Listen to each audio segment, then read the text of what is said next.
Hello guys, gagawa ako ng pizza dia. Okay. Ito meron tayong tortilla. Dalawa ang gamitin natin. Ilan bang tortilla natin? Dalawa. Perfect. Tapos, pizza sauce, black olive, dalawang mushrooms, pepperoni, Canadian bacon, and mozzarella cheese. So, ayan. So, hiwain na natin sila.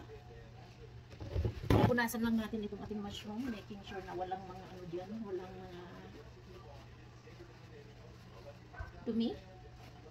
Tapos, hiwain natin. Pizza dia ang tawag nito, guys. Hiwain natin ng manipis.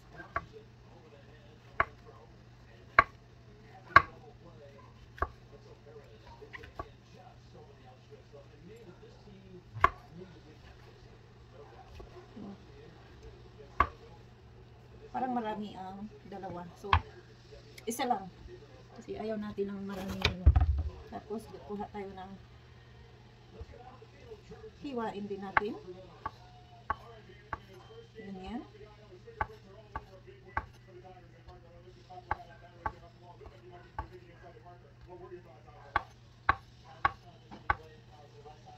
More pa.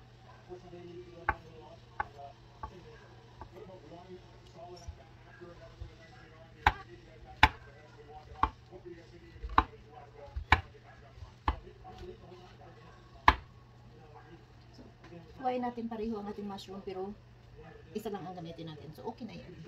Wash. So, ayan. Simple lang natin ang ating mga iluluto. Simple lang. So, ganito siya pag ano, ang ating pag-asimpo. So, asimpo na natin, guys.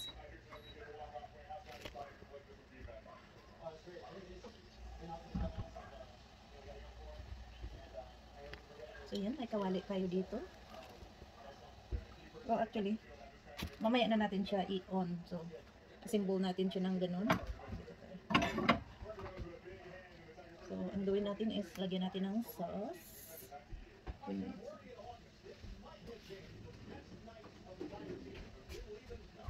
Ubusin na natin itong sauce natin.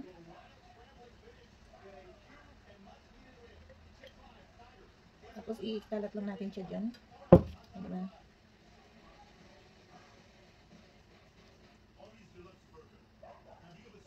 Ganyan. Diba?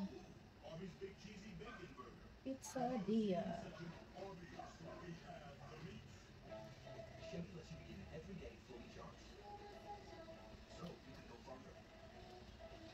Ubusin natin. Tapos lagyan na natin ang ating mozzarella cheese.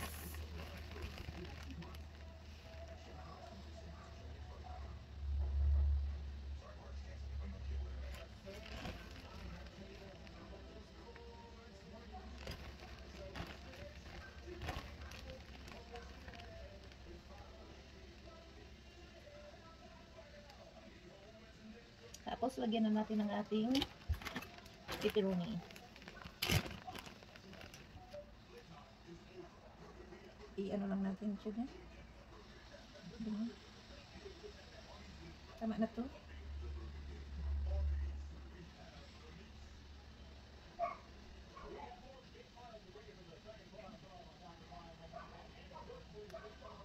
Dalawa pa, isa pa. So, ganyan lang siya. Tapos, lagyan natin ng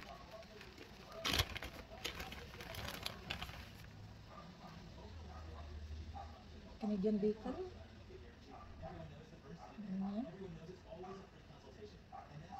Ubusin na natin ito.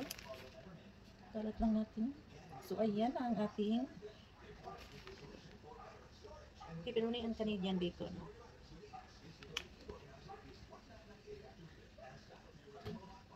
Ilagay na natin ang ating mushroom.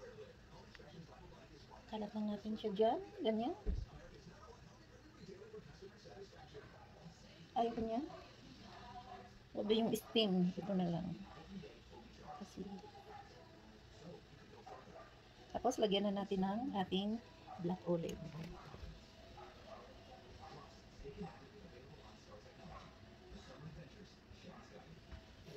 So, ito na ang ating black olive.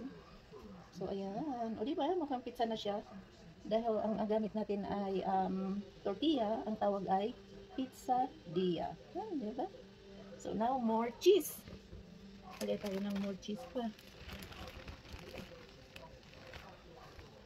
Lagay tayo ng more cheese. So, ayan.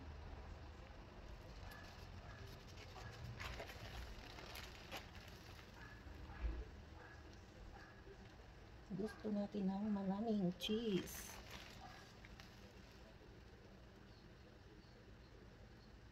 So, ayan. So, pwede na nating i-on ang ating fire. On na natin ang ating fire. Ayan. Tapos, lagay natin siya sa taas. So, ayan. So, ganyan lang yan, guys.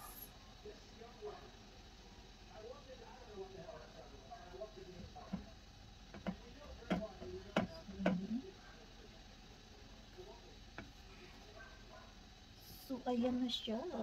Lulutuin na natin dito.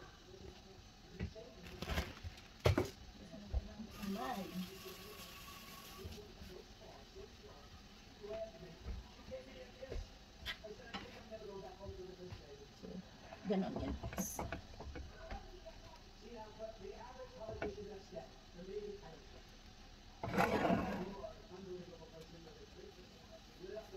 Ayan.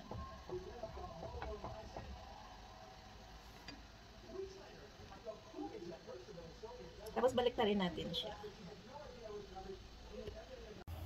So, ayan na ang ating pizzadilla.